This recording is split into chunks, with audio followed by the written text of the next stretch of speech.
Hello बच्चों।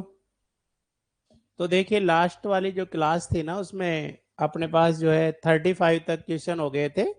अब इसमें नेक्स्ट ये क्या कह रहा है, an angle measured clockwise from the preceding survey line to the forwarding survey line. Basically क्या कह रहा है कि कोई एक दो लाइन है, मान लो मैं बात करता हूं, यहां पर दो लाइंस की बात करता हूं।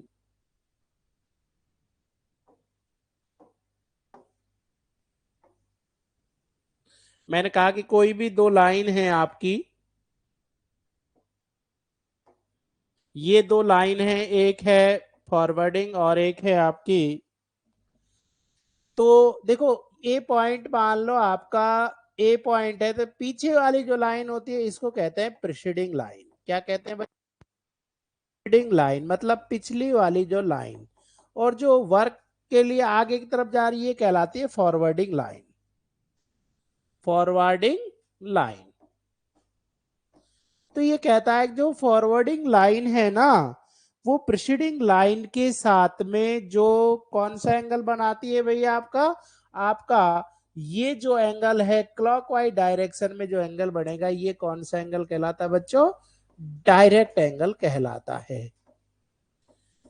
कौन सा एंगल कहलाता है? डायरेक्ट एंगल कहलाता है। अब आगे जाके यू जब आपने और इसको इनमें ट्रैवर्स को देखा था, भाई ट्रैवर्स क्लॉकवाइज है आपका, तो आप ऐसे भी कहते थे कि भाई ये जो एंगल है ये आपका जो है आपका कौन सा हो गया था? एक्सटीरियर। ये इनके जो है आपका, जैसे आपने ट्रैवर्स ये चला था तो ये क्लॉकवाइज एक्सटीरियर एंगल थे।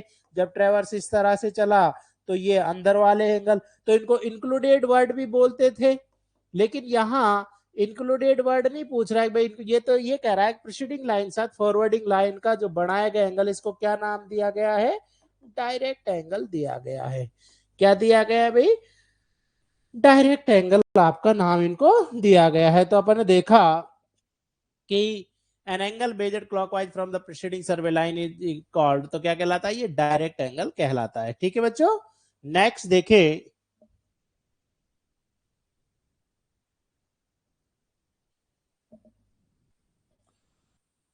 नेक्स्ट ये आपसे कहता है पैरेलक्स में भी एलिमिनेटेड। भाई अगर पैरेलक्स क्या होता है कि जो अपन ऑब्जेक्ट को देखते हैं किसी को, ये क्रॉस हेयर के प्लेन में अगर दिख नहीं रहा है, साफ नहीं दिख रहा है, तो आपने देखा होगा थियोडोलाइट वगैरह से अगर कभी सर्वे किया होगा ना, तो पहले फॉक्सिंग ऑफ आई पीस करते हैं, फिर फॉक्सिंग ऑफ ऑब्जेक्ट के पीस करते हैं, तब जाकर अपन उस ऑब्जेक्ट को देख पाते हैं। तो ये कह रहा है कि जो पैरेलक्स है उसको आप कैसे हटा सकते हैं? तो आपको पता है भाई पैरेलक्स को आप कैसे हटा सकते हैं।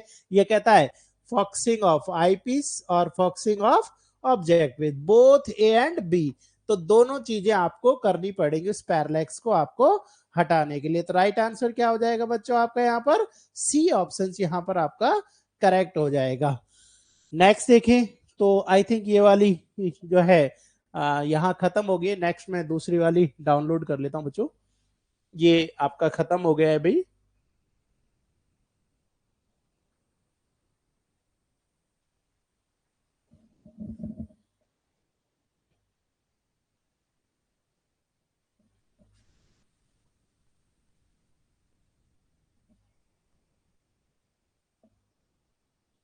फाइल डाउनलोड हो रही है थोड़ी सी।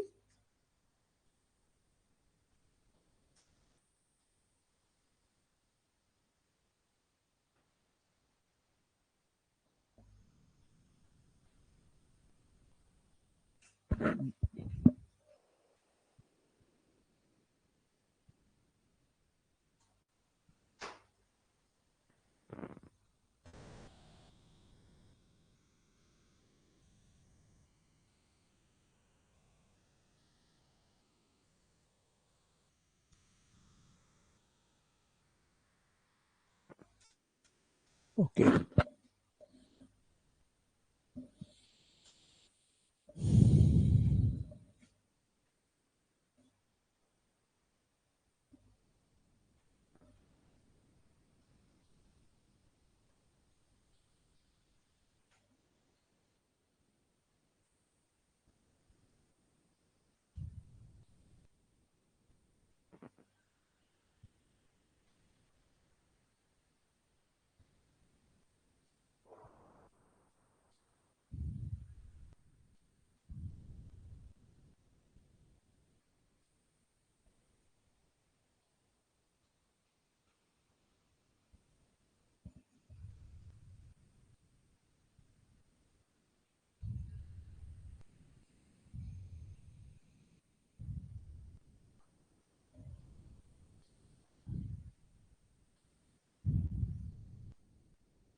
नेक्स्ट उससे आगे देखिएगा, जो अपना अभी तक जो क्वेश्चंस अपने कंप्लीट हो गए हैं बच्चों, क्या कह रहा है, if the telescope of theodolite is rotate clockwise horizontal plane. ये कह रहा है देखो हॉरिजॉन्टल प्लेन मैं कैसे रोटेट कर रहा हूं इसको, क्लॉकवाइज रोटेट कर रहा हूं, तो जो आपका ये क्या कहलाता है, क्लॉकवाइज। क्लॉकवाइज को क्या कहेंगे अपन, स्विंग राइट, राइट डायरेक्शन में आप उसको स्विंग कर रहे हैं। और एंटी क्लॉकवाइज को क्या कहते हैं भाई, स्विंग लेफ्ट आप बोलने वाले थे। तो क्लॉकवाइज डायरेक्शन में करोगे तो ये स्विंग राइट आपका हो जाएगा। नेक्स्ट देखिए,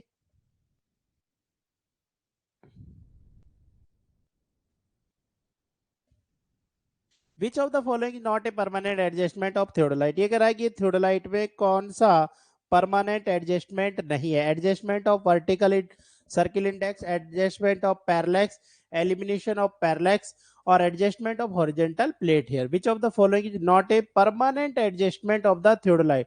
ये कह रहा है कि इनमें से कौन सा परमानेंट एडजस्टमेंट आपका नहीं है। तो कौन सा नहीं है भैया आपका, एलिमिनेशन ऑफ पैरेलैक्स नहीं है। एलिमिनेशन ऑफ पैरेलैक्स तो क्या होता है, टेम्परेरी एडजस्टमेंट करके आप इसको क्या कर लेते हो भाई, एलिमिनेट कर लेते हो। तो एलिमिनेशन ऑफ क्या नहीं है बच्चों आपका, एलिमिनेशन ऑफ जो पैरेलैक्स है ये आपका परमानेंट एडजस्टमेंट नहीं है, ये आपका टेम्परेरी एडजस्टमेंट है, जिसमें आप क्या करते हो, पैरेलैक्स को हटाना है। पैरेलैक्स को हटाने के लिए आप क्या करते हो, दो चीजें करते हो, एक focusing of eyepiece, focusing of क्या है, आई पीस, और सेकंड क्या करते हैं, फॉक्सिंग ऑफ ऑब्जेक्ट पीस। एक तो फॉक्सिंग ऑफ आई पीस और दूसरा क्या करते हो भाई, focusing of object piece, focusing of object piece. इन दोनों को फॉक्सिंग करके अपन जो है एलिमिनेशन ऑफ पैरेलैक्स को करके इसको हटा लेते हैं। ठीक है भाई, ये आपका टेम्परेरी एडजस्टमेंट था। कौन सा था ये बच्चों आपका, टेम्परेरी एडजस्टमेंट था। इसको क्या कहते हैं अपन, टेम्परेरी एडजस्टमेंट था, ये आपका टेम्परेरी एडजस्टमेंट था।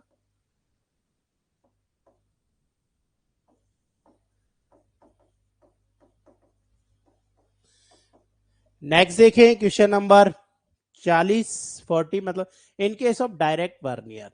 ये कह रहा है कि मैं किसके बारे में बात कर रहा हूं बच्चों, डायरेक्ट वर्नियर के बारे में मैं आपसे बात कर रहा हूं कि in case of direct vernier. तो डायरेक्ट वर्नियर क्या होगा, graduation increase in opposite direction in graduation of main scale, smallest division in longer and small division of main scale.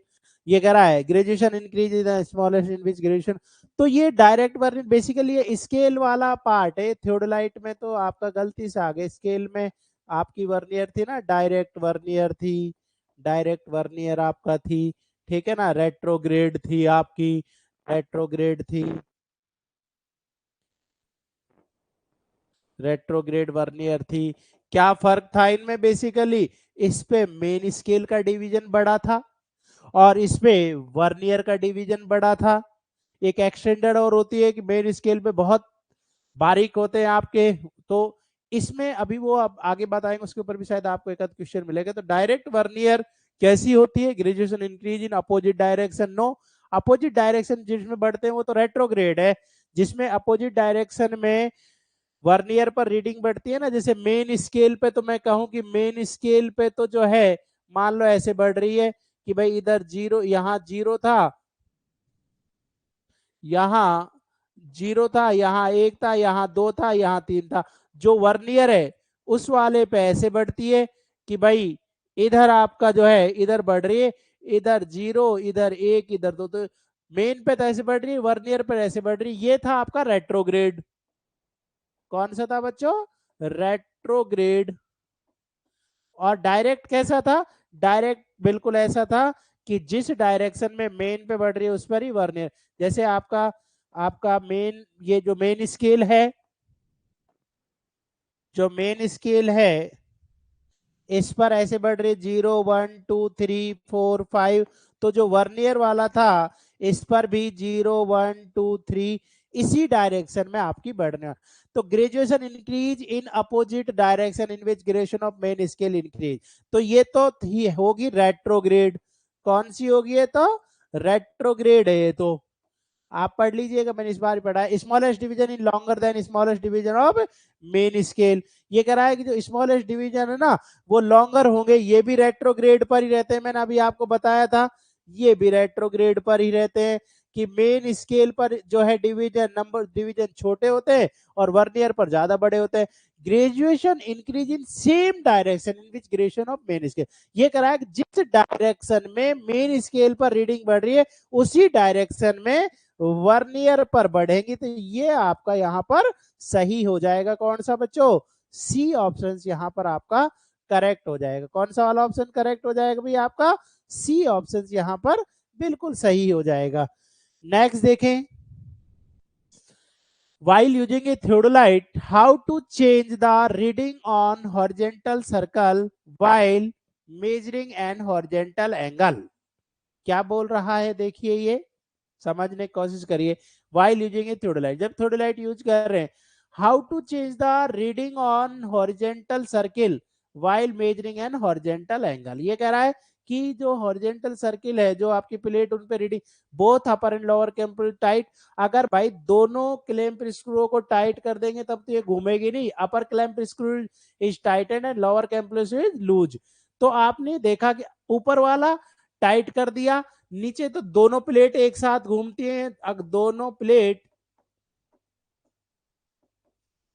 एक साथ घूमेंगी, रीडिंग कैसे आएगी? नहीं आएगी। आपको जब थ्योरी में पढ़ा है, जब मैंने बताया कि भाई ऊपर वाला कस देंगे क्या होगा, नीचे वाला के अपर क्लैंप इसको लूज, ऊपर वाला खोल दें और नीचे वाला कर, तब दोनों प्लेट रिलेटिव मोशन करने वाली है। अब इस कंडीशन में दोनों प्लेटों में रिलेटिव मोशंस आपकी होने वाली है। दोनों प्लेटों में कौन सी मोशन वाले वाली है भाई? रिलेटिव मोशन, क्योंकि नीचे वाले से कस के नीचे वाली प्लेट को तो मैंने रोक दिया, इसके ऊपर ऊपर वाली प्लेट घूमेगी, रीडिंग्स आपकी आएंगी। तो यहां पर कौन सा हो गया भाई? सी ऑप्शन बच्चों यहां पर आपका करेक्ट हो जाएगा। ठीक है, नेक्स्ट देखें question number 42। Which of the following method is suitable when several angles are measured from single station? एक ही स्टेशन से बहुत सारे आपके जो है एंगल्स मेजर करने, तो उस कंडीशन में ये आपके ये सारे एंगल्स मेरे को एक ही स्टेशन से मेजर करने थे। कौन सा मेथड आपका यूज करते हैं भाई? रिट्रेशन मेथड यूज करते हैं। बहुत एक्यूरेट होगा, क्योंकि लास्ट में जब सब मेजर कर लेंगे तो सारे एंगल्स का योग भी कितना आ जाना चाहिए? 360 डिग्री के बराबर आ जाना चाहिए, अगर आपने सही किया। तो अगर सही नहीं किया है तो वो कहीं ना कहीं 360 डिग्री आपके नहीं बैठेंगे। तो आप सिंगल सेटिंग से अगर एक ही जगह इंस्ट्रूमेंट रखकर बहुत सारे डिविजन्स को मेजर करना चाह रहे, मतलब बहुत सारे पॉइंट्स के एंगल मेजर करना चाह रहे हैं, तो रिट्रेशन मेथड जो है आपका उपयोग में लाया जाता है। नेक्स्ट देखिए भाई, the condition which arising when image form on object is not in the plane of pressure। Cross hair के प्लेन में नहीं है तो पैरेलैक्स था यार। सेंटरिंग टेलीस्कोप क्या था आपका? पैरेलैक्स था आपका। पैरेलैक्स को एलिमिनेट करने के लिए तो दोनों को फोकसिंग करते थे। तो यदि ऑब्जेक्ट जो है क्रॉस हेयर के प्लेन में नहीं आ रहा है तो ये क्या कहलाता है? पैरेलैक्स कहलाता है। और इसको कैसे रिमूव किया था, कैसे एलिमिनेशन किया था? फोकसिंग ऑफ ऑब्जेक्ट पीस या फोकसिंग ऑफ आई ग्लास या आई पीस, आई ग्लास, और सेकंड क्या था? फॉक्सिंग of object glass. फॉक्सिंग of object glass, फॉक्सिंग of object glass. Next देखिए question number 44। while operating a theodolite, the operation of bringing the vertical circle to the right of observer, vertical circle observer के right में है if originally, जबकि वैसे and vice versa is God. मतलब आप ये कह रहा है कि वर्टिकल सर्कल इज क्या है? राइट में, तो राइट में, और इफ ओरिजिनली द लेफ्ट। पहले ये क्या था आपका? लेफ्ट में था, कहने का मतलब उसको चेंज कर दिया, तो ये क्या कहलाता है आपका? चेंजिंग फेस कहलाता है। वाइल ऑपरेटिंग ए थियोडोलाइट, ये कह रहा है जब किसी थियोडोलाइट को ऑपरेट कर रहे हैं, the operation of bringing to vertical circle to the left, मतलब जो ऑब्जर्वर के लेफ्ट में है, it's originally to the sorry vertical circle right of the observer के राइट में है। मतलब आपका मैं अगर कर रहा हूं तो फॉर एग्जांपल मेरा राइट जो है आपका ये कौन सा वाला हो गया भाई? मेरा राइट ये हो गया। तो वो इधर है, जबकि ये कह रहा है वास्तव में ये था लेफ्ट में। इसका मतलब अगर मैं ऐसे रहता तो ये मेरे लेफ्ट में था, लेकिन अभी करते हुए क्या हो गया, राइट में ले लिया। तो मैंने क्या किया होगा, इसका फेस चेंज किया होगा थियोडोलाइट का। तो ये क्या कहलाता है, चेंजिंग फेस आपका कहलाएगा। Question number 45, an external फॉक्सिंग telescope for फॉक्सिंग। ये कह रहा है कि एक्सटर्नल फॉक्सिंग ऑफ टेलीस्कोप में क्या करेंगे, eyepiece is moved, objective is moved, eyepiece. तो डेफिनेटली नाइदर जो है आपका आइदर आईपीस और ऑब्जेक्टिव, कोई सा भी जो ग्लास है उनको मूव करके उन ऑब्जेक्ट्स को देखा जाता है भाई, आइदर आईपीस और ऑब्जेक्ट पीस इज मूव्ड आपका हो जाएगा। The point just vertically below the observer position in the celestial sphere is called. ये बेसिकली आप लोगों के देखिए ये है नहीं आपके, अगर मैं बात करूं ये क्वेश्चन आपका वैसे आ गया, तो ये जो कहलाती है नादिर कहलाता है। ये पॉइंट्स क्या कहलाता है आपका नादिर, की मैं मान लो यहाँ पर रीडिंग ले रहा हूँ, जस्ट जो मेरे नीचे पॉइंट होगा वो आपका नादिर कहलाएगा। ये आप लोगों को है नहीं भाई, क्वेश्चन वैसे आपको यहाँ डाल दिया है basically. Which instrument is the combination of electronics theodolite and electronics distance. ये कह रहा है कि कौन सा इंस्ट्रूमेंट इलेक्ट्रॉनिक्स थियोडोलाइट और इन दोनों का कॉम्बिनेशन है, तो कौन सा होगा बच्चों, टोटल स्टेशन आपका हो जाएगा। कौन सा हो जाएगा भाई, टोटल स्टेशन जो है इन दोनों का कॉम्बिनेशन है। The total station accuracy measurement varies. ये कह रहा है कि जो टोटल स्टेशन है ना, कितनी एक्यूरेसी से मेजरमेंट करता है। ये कह रहा है जो टोटल स्टेशन है ना, बहुत एक्यूरेसी से ये 5 mm तक की दूरी को भी मेजर कर लेता। आप सोच सकते हो कि आधा mm तक की दूरी को भी ये मेजर कर लेता है। तो ये कह रहा है कि जो आपका टोटल स्टेशन है ये 5 mm तक की दूरी मेजर कर सकता है। नेक्स्ट देखें, which one of the following procedure will increase the range of total station measuring। ये कह रहा है भाई जो टोटल स्टेशन है ना वो इतना अच्छा एक्यूरेसी से आपका रिजल्ट्स को एक्यूरेट कर लेता है, तो क्या कारण है, ऐसा क्या रीजन है वो जो ऐसा कर पाता है, क्या है। ये कह रहा है यूजिंग न्यू बैटरी वगैरह, भाई नई बैटरी लगा दी, यूजिंग मल्टीपल प्रिज्म। ये कह रहा है बहुत सारे प्रिज्म आपने लगा दिए, ऐसा इसलिए वो आपका यहां पर कर पाता है। मतलब मल्टीपल प्रिज्म लगा दे रीडिंग लेने के लिए, इसके लिए उसकी एक्यूरेसी बढ़ जाती है। 50, विच of the following error is not eliminated by method of repetition of horizontal angle measurement। ये कह रहा है कि 3 मेथड होते हैं मेथड ऑफ रिपीटेशन के। ये कह रहा है कि कौन सा जो आपका है आपका एरर्स आपका नहीं हटेगा। Error due to eccentricity of verniers बिल्कुल हट जाता है, दोनों फेस पर रीडिंग लेते हैं, फेस लेफ्ट और फेस राइट दोनों फेस पर रीडिंग लेकर ये आपका हट जाती है, ये आपका एरर हट जाता है। Error due to displacement of signals ये नहीं हटता है। ये तो कैसे हट जाता था भाई, reading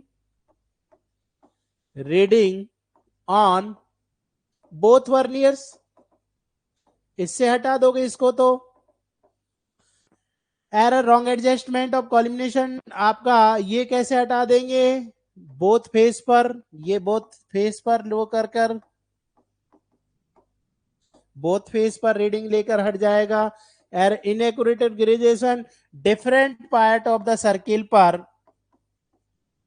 different part of circle पर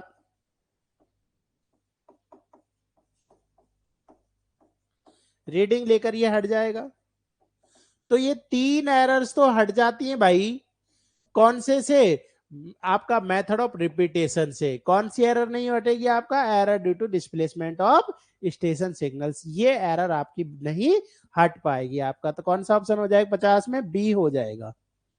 51, the error due to eccentricity of inner and outer can be eliminated. ये कह रहा है कि जो आपका इनर और आउटर एक्सिस है, मतलब उसकी इनर और आउटर स्पिन को, इनकी एसेंट्रिसिटी कैसे हटा, reading the both vernier and taking the means of the two. दोनों वर्नियर्स पर रीडिंग लेंगे, उन दोनों का क्या करेंगे, एवरेज लेंगे, वही आपका यहां पर क्या आ जाएगा बच्चों, आपकी यहां पर वैल्यू निकल कर आ जाएगी। ठीक है भाई, तो दोनों वर्नियर्स पर रीडिंग ले लीजिएगा। While measuring horizontal angle by method of repetition, which theodolite reading are taken on both verniers, which of the following error will be manipulated? मतलब कह रहा है मेथड ऑफ रिपीटेशन कर रहे हैं आप, कौन सा मेथड कर रहे हैं? मेथड ऑफ रिपीटेशन कर रहे हैं, रीडिंग्स ले रहे हैं दोनों वर्नियर पर, तो कौन सी वाली? Error due to eccentricity of centres, ये हट जाएगी आपकी, ये आपका भाई आपका ये तो दूसरी रूल से, तो error due to eccentricity of जो सेंटर्स ऑफ वर्नियर है, एक तरह सेंटर्स ऑफ वर्नियर है, उस एरर को अपन एलिमिनेट कर सकते हैं। 52 में आपका ए ऑप्शन यहां पर करेक्ट हो जाएगा बच्चों। 53 देखें, size of theodolite is normally, मैंने बताया था वैसे तो 8 से 20 mm के बीच की मिलती है, लेकिन जनरली नॉर्मल साइज जो है वो कौन सा लेते हैं अपन? 10 से 12 सेंटीमीटर वाली थियोडोलाइट मैक्सिमम उपयोग में लाई जाती है। ज्यादातर कौन सी वाली यूज में लाई जाती है बच्चों? आपका 10 to 12 सेंटीमीटर वाली थियोडोलाइट ज्यादातर उपयोग में लाई जाती है। नेक्स्ट देखें, the error elimination by taking mean of both face observation, वो कह रहा है दोनों फेस पर ऑब्जर्वेशन लेकर कौन सी एरर्स को हटा सकते हैं? Error due to eccentricity of vernier, ये तो रीडिंग ऑन बोथ वर्नियर था, ये तो कैसे कैसे हट रही थी? रीडिंग ऑन बोथ वर्नियर, दोनों वर्नियर पर लेकर हटा रहे थे, यहां तो फेस बोल रहा है। Error imperfect adjustment of a line, error due to line of collimation not being perpendicular to the horizontal axis, ये है आपकी ये एरर दोनों फेस पर, अगर जो लाइन ऑफ कॉलिमिनेशन है ये हॉरिजेंटल एक्सिस के परपेंडिकुलर नहीं, बिल्कुल भाई ऐसे है या ऐसे है आपका प्रॉपर पॉइंट, तो इसको अपन हटा लेते हैं। क्योंकि मान लो कोई ऑब्जेक्ट यहां है, अब यहां से इंस्ट्रूमेंट से देख रहे थे उसको, अब अगर हॉरिजेंटल नहीं है तो हो सकता है ये ऐसे आएगा, और इधर जब फेस चेंज करके देखूंगा तो ये इधर आएगा। तो अगर मान लो ये एरर 4 मिनट है या 6 मिनट है, तो ये इसको करेक्ट कर लेता है 3 इधर, क्योंकि 3 इधर 3, तो मैं इसमें 3 डिग्री करेक्ट कर लेता हूं, ये मेरा सही रीडिंग्स आ जाएगी। तो लाइन ऑफ कॉलिमेशन यदि हॉरिजेंटल एक्सिस के बिल्कुल परपेंडिकुलर नहीं है, उसके लिए अपन बोथ फेस ऑब्जर्वेशन से ये एरर्स हटा सकते हैं। सी हो गया। Which of the following test is used to make the horizontal axis perpendicular to the vertical axis? ये कह रहा है कि horizontal axis जो है vertical axis के perpendicular है होनी चाहिए, या तो कौन सा टेस्ट करते हैं अपन? स्पायर टेस्ट करते हैं। ये टेस्ट आपने पढ़े होंगे नाम सीधे, तो कौन सा टेस्ट करते हैं भाई? कि कोई भी हॉरिजॉन्टल एक्सिस वर्टिकल एक्सिस के बिल्कुल परपेंडिकुलर हो, हॉरिजॉन्टल एक्सिस वर्टिकल एक्सिस के बिल्कुल परपेंडिकुलर हो, इसके लिए स्पायर टेस्ट किया जाता है। Which of the following permanent adjustment of theodolite the spire test is used? जब ही तो पढ़ा, adjustment of plate level, adjustment of line of site, adjustment of horizontal axis, तो किसके लिए? हॉरिजॉन्टल एक्सिस का एडजस्टमेंट करने के लिए कि ये वर्टिकल एक्सिस के बिल्कुल परपेंडिकुलर होनी चाहिए, इसके लिए ये टेस्ट अपन करते हैं। 57 when a theodolite is proper adjustment which of the following conditions between fundamental axes are satisfied? क्या कह रहा है? Axis of plate level is perpendicular to the vertical axis, बिल्कुल जो ये कह रहा है कि जो प्लेट लेवल है, जो आपका प्लेट ट्यूब, आपको मैंने रिलेशन भी लिखा रखा है, जो आपकी प्लेट के ऊपर लगी होती है, अपर प्लेट के ऊपर, ये बिल्कुल ऐसे होती है, बिल्कुल इसके वर्टिकल एक्सिस के परपेंडिकुलर होगी, बिल्कुल सही है, पहला रिलेशन सही है। The line of collimation is right angle to the horizontal axis, जो हॉरिजॉन्टल एक्सिस है इसके लाइन ऑफ कॉलिमेशन बिल्कुल परपेंडिकुलर होनी चाहिए, ये बात भी सही है। The axis of altitude level is parallel to the line of collimation that is horizontal and vertical circle read 0. ये कह रहा है कि जो वर्टिकल सर्कल पर 0 रीडिंग आ रही है, तो जो ये एल्टीट्यूड लेवल जो वर्टिकल सर्कल के ऊपर लगी होती है, एल्टीट्यूड लेवल और लाइन ऑफ कॉलिमेशन दोनों एक दूसरे के समांतर होनी चाहिए, ये रिलेशन भी सही है। यहां पर डी आएगा, आपके शायद बुक में ये आपका ए या बी दे रखा होगा, बी दे रखा होगा शायद, उसको सही कर लीजिए। जो करेक्ट आंसर है, करेक्ट जो आंसर है वो आपका डी हो जाएगा। तीनों रिलेशंस आपके सही है भाई, डी ऑप्शन आप करेक्ट कर लीजिएगा अपनी बुक में।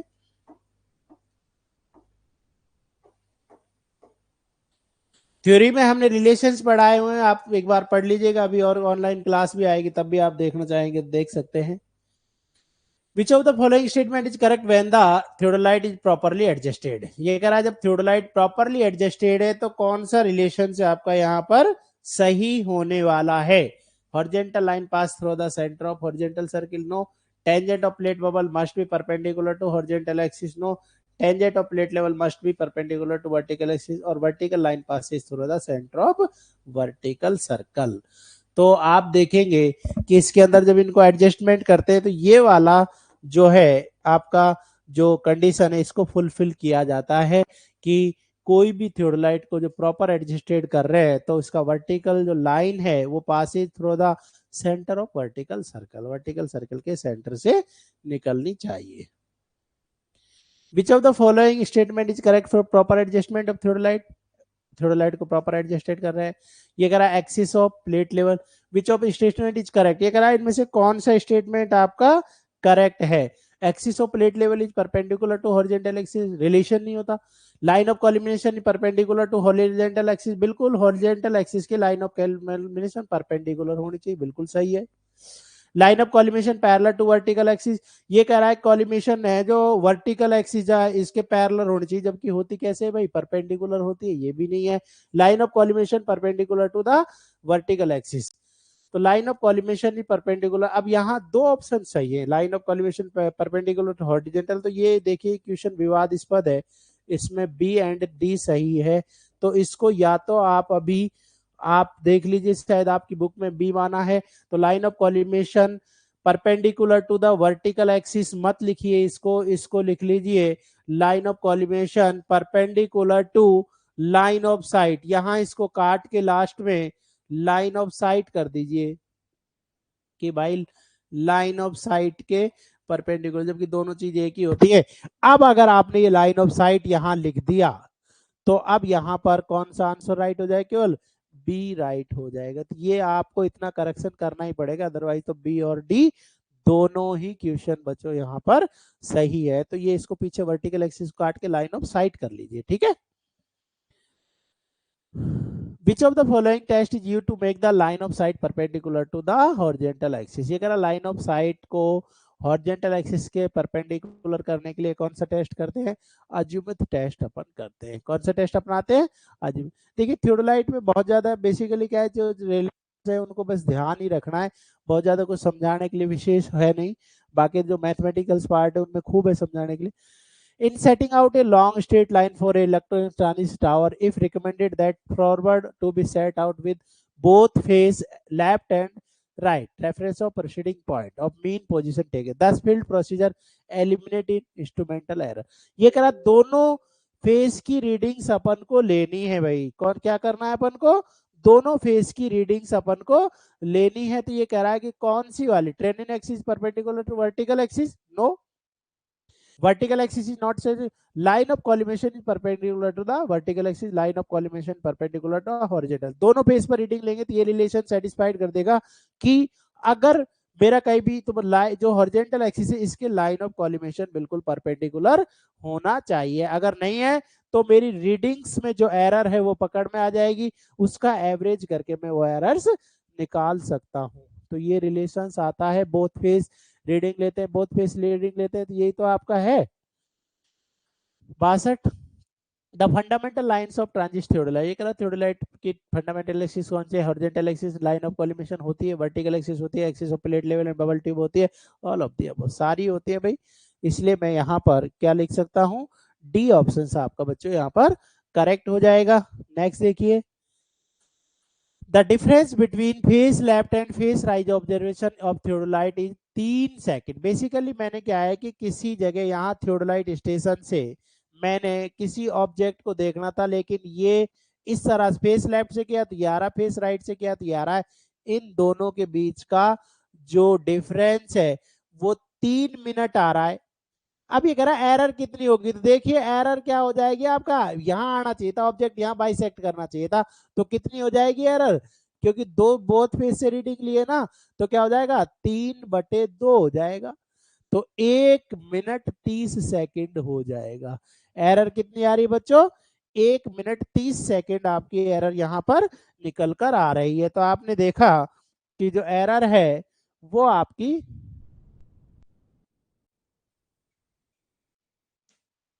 नेक्स्ट देखिए question number 64। 10 division of vernier scale. ये कह रहा है कोई वर्नियर स्केल है, इसके ऊपर कितने डिवीजन है भाई? 10 डिवीजन है। कितने डिवीजन है? 10 डिवीजन है।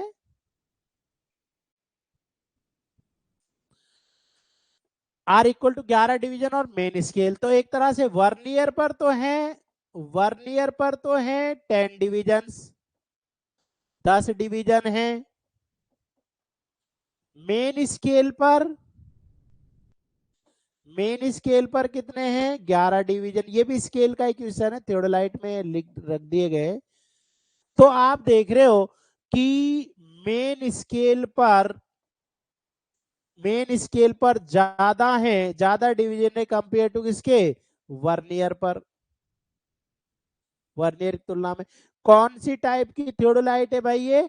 आप देखोगे आपने, सॉरी कौन सी टाइप की वर्नियर है? रेट्रोग्रेड, रेट्रोग्रेड वर्नियर है। पढ़ा है इस बार, आप देख लीजिएगा नोट्स अगर किसी को है ना। वैसे चौहान सर पढ़ा थे, मैंने पढ़ा है इस बार। 10 division on vernier scale are equal to 11 division on. ये कह रहा what is the least count. तो देखिए लीस्ट काउंट क्या होता है? लीस्ट काउंट क्या होता है? लीस्ट काउंट होता है एस अपॉन एन। क्या होता है बच्चों? S upon N. एस होता है कि भाई आपका एक उसके ऊपर 10 division of and main scale is 0.1 mm। तो एस ये है कि आपका एक डिवीजन आपका मेन स्केल पर कितना है? 0.1 mm। And numbers of division होंगे किसके ऊपर? वर्नियर के ऊपर। एस तो होता है least count of main scale, main scale का कितना है। और एन क्या है? Numbers of division on vernier. तो एन डिवीजन कितने हैं इसके ऊपर? 10 है। तो 10 का भाग दे दीजिए। 0.1 में 10 का भाग देंगे तो 0.01 आपका आ जाएगा। सिंपल सी बात है, जब भी लिस्ट काउंट कैलकुलेट करेंगे हर वर्नियर में एस अपॉन एन ही आता है भाई। बस आपको ये ध्यान रखना है कि जो एस होता है वो मेन स्केल पर रीडिंग है। मेन स्केल पर क्या रीडिंग थी? एन जो numbers of division on vernier scale. बस दो ही चीज ध्यान रखनी है।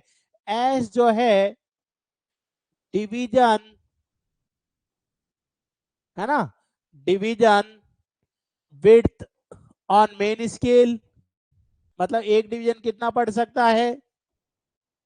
और एन है numbers of division, numbers of division on vernier.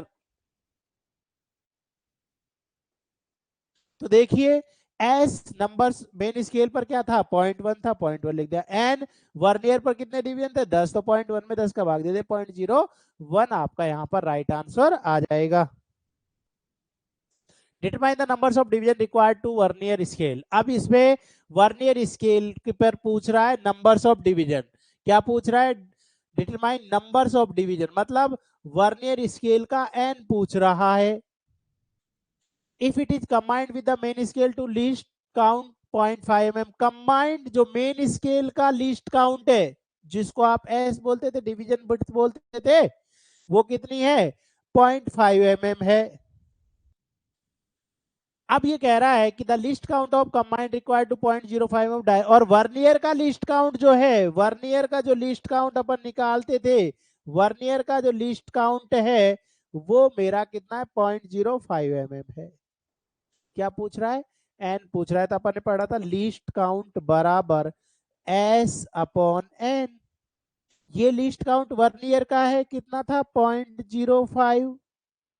ये लिस्ट काउंट एक तरह से मेन स्केल का है, कितना है? 0.5 अपॉन एन। तो एन कैसे निकल जाएगा भाई? एन बराबर 0.5 में 0.05 का भाग दे दीजिए। कितना आ जाएगा भाई? देख लीजिए 10 आ जाएंगे। तो वर्नियर पर कितने डिवीजन है बच्चों? 10 डिवीजन आपके हो जाएंगे। कितने डिवीजन है आपके? 10 डिवीजन आपके वर्नियर के ऊपर हो जाएंगे। 10 डिवीजन है आपके वर्नियर के ऊपर। 66 calculate the numbers of division on main scale that equal to r division or extended extended vernier. तो देखो एक्सटेंडेड वर्नियर और होती है आप, एक तो डायरेक्ट थी, एक आपका रेट्रोग्रेड थी, एक एक्सटेंडेड वर्नियर थी। तो एक्सटेंडेड वर्नियर में जो एस होता है ना, ये होता है 2n-1। इसके जो डिवीजन होते हैं स्केल के, मेन स्केल पर जो एस होता है वो 2n-1 होता है। तो एस की वैल्यू पूछा है इसमें, calculate the numbers of division on main scale. Calculate the numbers of division on main scale is equal to 8 division of the extended vernier. कितने हो जाएंगे आपके?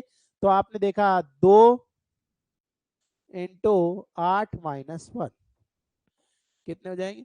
15 डिविजन आपके हो जाएंगे। ठीक है, तो यहां पर आपने देख लिया कि जो आपका थियोडोलाइट का लास्ट क्वेश्चन भी शायद हो गया है। नेक्स्ट है ट्रैवर्स। ट्रैवर्स तो अपने 3 यूनिट हो गई, आपका इंट्रोडक्शन हो गया, चेन एंड टेप हो गया, आपका थियोडोलाइट हो गया। Next traverse. The method of traversing is surveying as. ये कह रहा है कि जो सर्वेइंग है इसमें मेथड ऑफ ट्रैवर्सिंग क्या होगा? Measurement of all the angles, measurement of direction and distance, measurement of all distances, measurement of all bearing. तो ट्रैवर्स सर्वे कैसे बनाते हैं भाई अपन? ट्रैवर्स सर्वे कैसे बनाते थे अपन? ट्रैवर्स में किसी लाइन की बियरिंग भी मेजर करते थे और इस लाइन की लेंथ भी मेजर करते थे। लेंथ भी मेजर करते थे, थीटा मेजर करते थे हर पॉइंट्स पर। तो लेंथ भी होगा, थीटा भी होगा। तो क्या मेजर करें? Measurement of direction and distance. तो दोनों चीज अपन मेजर करते हैं। पहले में बी ऑप्शन हो गया। What is the numbers of four bearing and back bearing of an open traverse and numbers of station. वो कह रहा है कि कोई भी एक ओपन ट्रैवर्स है, ये कोई ओपन ट्रैवर्स है बच्चों, ये कोई ओपन ट्रैवर्स है मान लो। मैंने क्या किया, हालांकि आपको करा रखे, देखिए यहां से इस लाइन की आएगी fore bearing of A B. अगर मैं इस लाइन को कह दूं ए बी सी डी और ए, हर स्टेशन पर एक लाइन की फोर आती है, दूसरी लाइन पे जैसे बी पर देखूंगा तो बीसी की फोर आ जाएगी, बीसी की फोर बियरिंग आ जाएगी। सीडी पर देखूंगा तो सी पर देखूंगा तो सीडी की फोर बियरिंग आ जाएगी। ऐसे ही जब मैं बात करता हूं बैक बियरिंग्स की, देखो यहां बी पॉइंट से ये ए बी की बैक बियरिंग आएगी, ए बी की बैक बियरिंग आएगी। यहां से देखूंगा तो बीसी की बैक बियरिंग आएगी, बीसी की बैक बियरिंग आ जाएगी। यहां से देखूंगा आपका ये जो आपका था बेसिकली डी पॉइंट और था जो आपका, पहले अपन लिख लेते हैं। तो यहां से ये जो आ गया था, ये देखिए ये यहां से सीडी की फोर बियरिंग आ गई थी भाई, आपका डी की, सॉरी डी की फोर बियरिंग आ गई थी।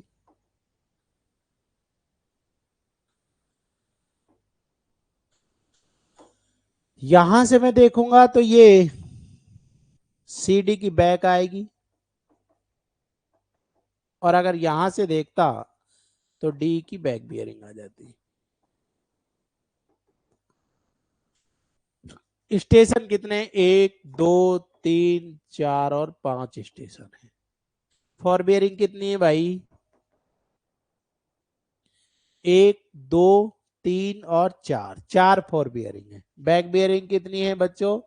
4 ही है। तो अगर स्टेशन एन माना है मैंने, स्टेशन को क्या माना है मैंने? एन माना है, तो नंबर्स ऑफ फोर बियरिंग क्या है? n-1 है।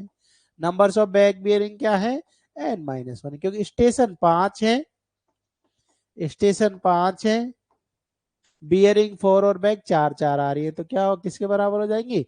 n-1 के बराबर हो जाएगी। अगर यही यही ट्रैवर्स आपका क्लोज होता तो फॉर बियरिंग भी 5 आती, बैक बियरिंग भी 5 आती, मतलब जितने स्टेशन है उतने ही आपके जो है फॉर बियरिंग और बैक बियरिंग आता है। अगर एम नंबर स्टेशन है तो एन नंबर ही फॉर बियरिंग आती है, एन नंबर ही बैक बियरिंग आपकी आपके यहाँ आता है। तो यहाँ कौन सा सही हो जाएगा? n-1 आपका हो जाएगा। ए ऑप्शन से यहाँ पर करेक्ट हो गया भाई। Latitude of any traverse is obtain by multiplying. तो लैटिट्यूड क्या होता है? लैटिट्यूड आप कैसे निकालते हो बच्चों? लैटिट्यूड जो है लैटिट्यूड क्या निकालते हो आप, एल कॉस थीटा निकालते हो।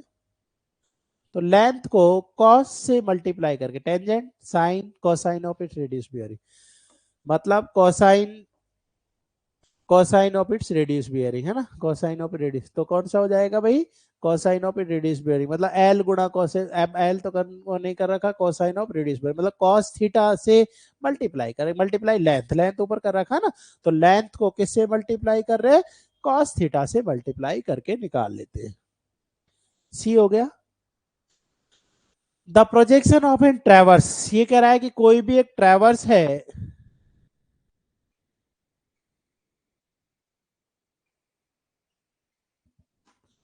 The projection of a traverse line perpendicular to the meridian is known. ये कह रहा है कि जो मेरिडियन थी, नॉर्थ साउथ मेरिडियन थी,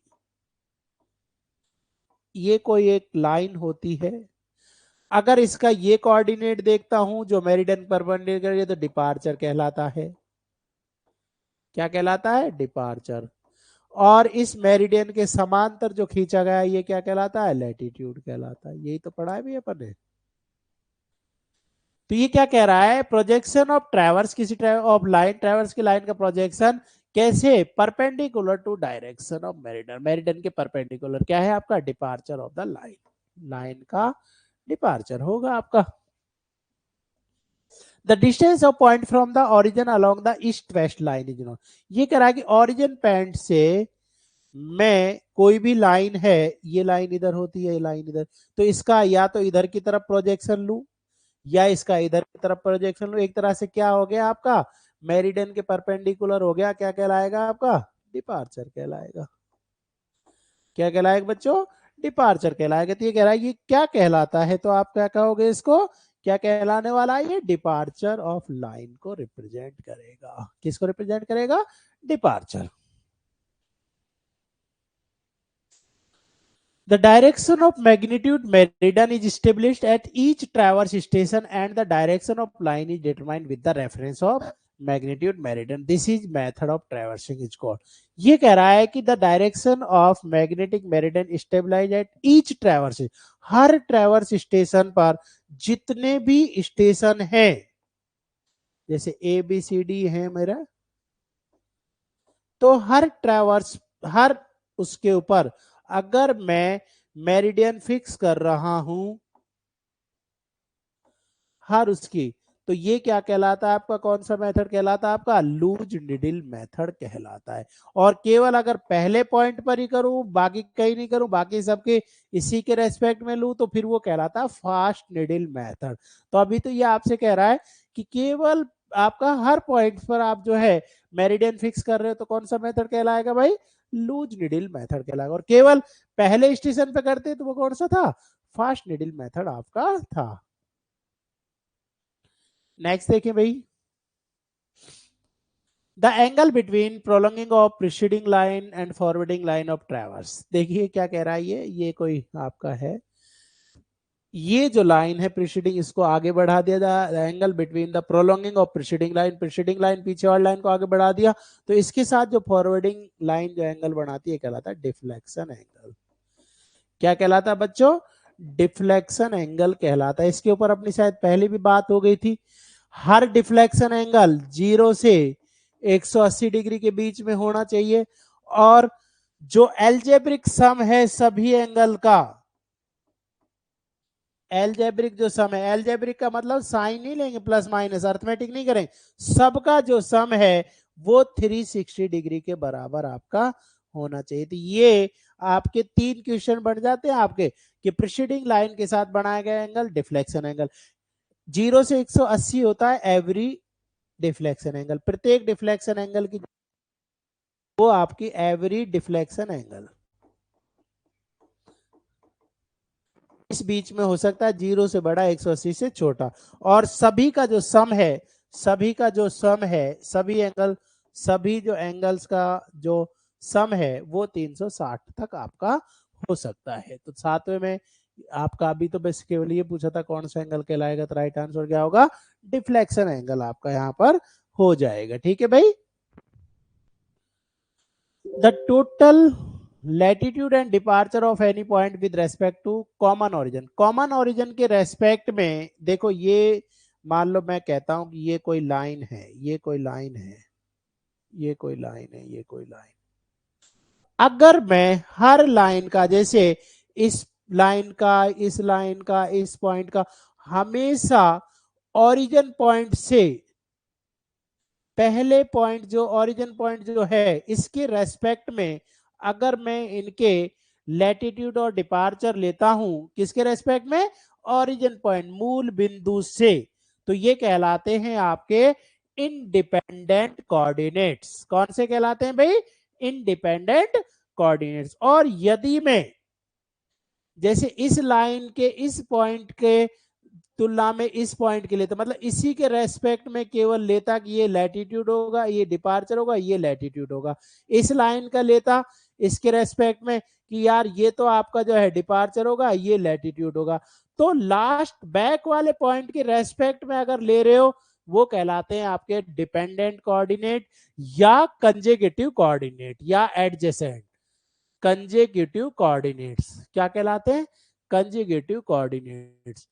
तो सिंपल सी बात है कि एडजेसेंट पॉइंट, पीछे वाले पॉइंट के रेस्पेक्ट में अगर आप कोऑर्डिनेट ले रहे हैं तो वो तो कहलाते हैं डिपेंडेंट या कंजेक्यूटिव। लेकिन हमेशा अगर ओरिजिन पॉइंट के रेस्पेक्ट में, देखिए आपका ये पॉइंट था, इसके रेस्पेक्ट में ये इसका लैटिट्यूड था, ये डिपार्चर था, इसका ये लैटिट्यूड था, ये डिपार्चर था, इस वाले का ये लैटिट्यूड था, ये डिपार्चर था, कहां से लिए, ओरिजिन पॉइंट से, ये कहलाते हैं इंडिपेंडेंट कोऑर्डिनेट की भैया दूसरे के ऊपर कोई डिपेंडेंसी नहीं है, हर कोऑर्डिनेट्स आपका मूल बिंदु के रेस्पेक्ट में लिया गया है। ठीक है। Which types of error is represented by closed traverse if the algebraic sum of latitude all the lines is 0? ये कह रहा है कि यदि किसी ट्रैवर्स में summation latitude is equal to 0 हो जाए तो कौन सी एरर हो, क्योंकि समीशन लैटिट्यूड और समीशन डिपार्चर 0 होते ही तो ट्रैवर्स क्या हो जाता है, क्लोज हो जाता है भाई। तो जब लैटिट्यूड या डिपार्चर 0 हो जाते हैं तो कोई एरर नहीं होती, तो मैं कहूंगा उसमें क्या है, नो एरर, कोई भी एरर इस ट्रैवर्स के अंदर अब नहीं बचेगी। ठीक है भाई। When the latitude and departure are so adjusted that the algebraic sum of latitude and departure are equal to the 0, ये कह रहा है कि कोई भी ट्रैवर्स को when latitude and departure और so adjust, लैटिट्यूड और डिपार्चर को इस तरह से एडजस्ट किया जाए कि समीशन लैटिट्यूड भी 0 हो जाए, समीशन डिपार्चर भी उसका 0 हो जाए, इस तरह से उसका एडजस्टमेंट करते थे, ये क्या कहलाता है आपका, balancing the latitude, balancing the departure, balancing the traverse. ये क्या कहलाता है आपका, बैलेंसिंग द ट्रैवर्स या बैलेंसिंग ऑफ ट्रैवर्स कहलाता है कि भाई किसी भी ट्रैवर्स के अगर लैटिट्यूड और डिपार्चर 0 के बराबर नहीं है तो उनको इस तरह से एडजस्टमेंट किया जाता है कि उसके लैटिट्यूड और डिपार्चर 0 हो जाए, तो ये आपका कहलाता है balancing the traverse.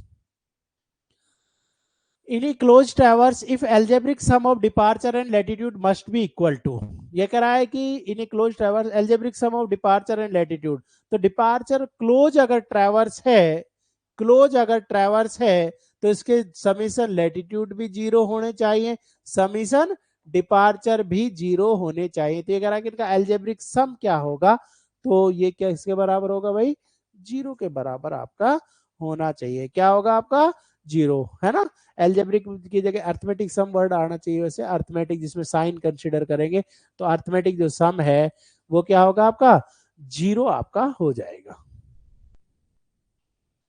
When the whole circle bearing of a traverse line is between 90 and 180, ये कह रहा है कि कोई whole circle of bearing of traverse, whole circle किसी लाइन की होल सर्किल बियरिंग जो है वो 90 से 180 के बीच में है, ये आपकी है लाइन, इसका मतलब कहीं यहाँ है, कहीं भी यहाँ है, जिसकी ये जो फोर बियरिंग है ये ग्रेटर देन होगी 90 से और लेस देन है 180 से, बिल्कुल यही बात है।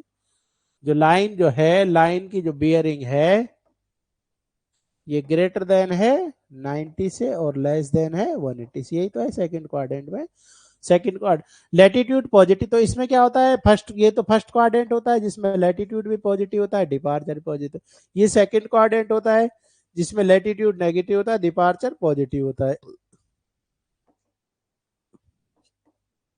ये थर्ड क्वाड्रेंट है जिसमें लैटिट्यूड और डिपार्चर दोनों ही नेगेटिव होते हैं। ये फोर्थ क्वाड्रेंट है जिसमें लैटिट्यूड पॉजिटिव होता है, डिपार्चर नेगेटिव। पहला साइन लैटिट्यूड का, दूसरा डिपार। तो सेकंड में देखिए latitude negative, departure positive, both of departure is positive, latitude is negative. तो फर्स्ट किसको कौन सा होता है इनमें, फर्स्ट कौन सा क्या दिखा रहा है अपन, लैटिट्यूड दिखाया है, और सेकंड किसको दिखाया है, डिपार्चर को दिखाया है। तो इसमें देख रहा हूँ लैटिट्यूड तो नेगेटिव, डिपार्चर पॉजिटिव, देख लो कौन सही है, latitude and departure. Latitude is positive है क्या, नहीं है, डिपार्चर इज नेगेटिव, उल्टा बोल रहा है, departure is positive, departure positive है, लैटिट्यूड इज नेगेटिव, बिल्कुल सही है भाई। तो बी ऑप्शन ही यहां पर आपका सही हो जाएगा। कौन सा ऑप्शन करेक्ट हो गया बच्चों, B is the right answer. Next देखिए आपका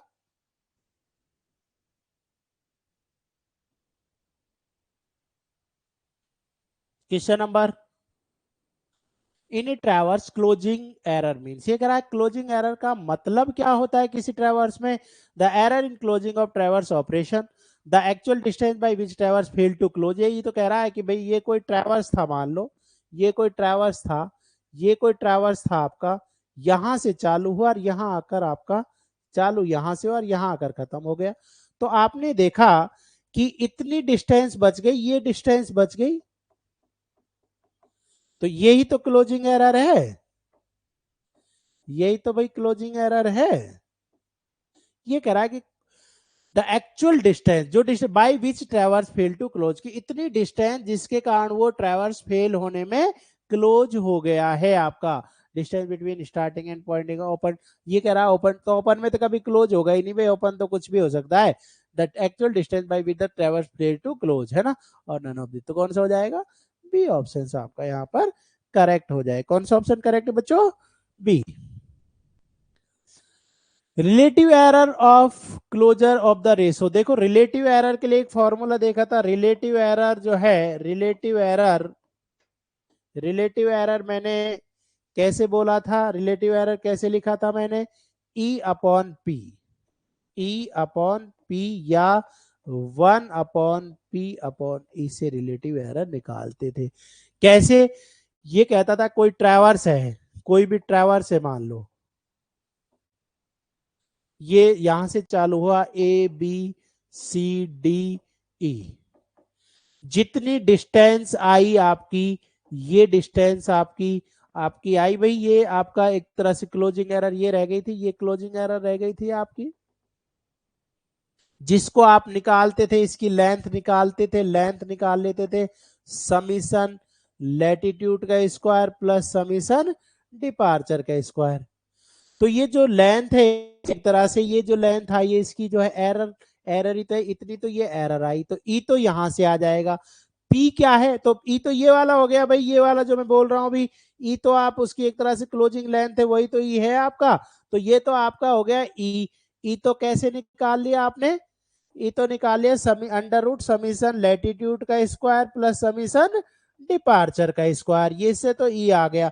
पी क्या है इसका, पी पेरीफेरीमीटर लेंथ ऑफ, ये है कि भाई टोटल ट्रेवर्स की जो है, मान लो ये 200 मीटर होता, ये 150 होता, ये 250 होता, ये 400 होता, तो पी पेरीफेरीमीटर लेंथ कितने आ जाती, 350, 600, 1 किलोमीटर, तो पी 1 किलोमीटर हो जाती है आपका।